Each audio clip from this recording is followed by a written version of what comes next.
This 5-minute solution will show you how to add resume to LinkedIn profile.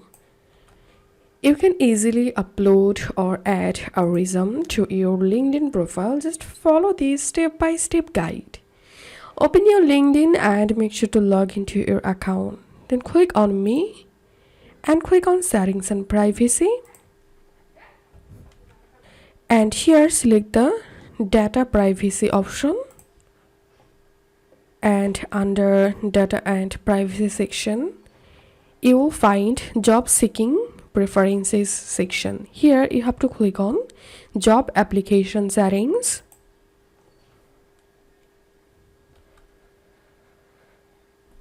And you will get the Upload Resume option. So click on Upload Resume.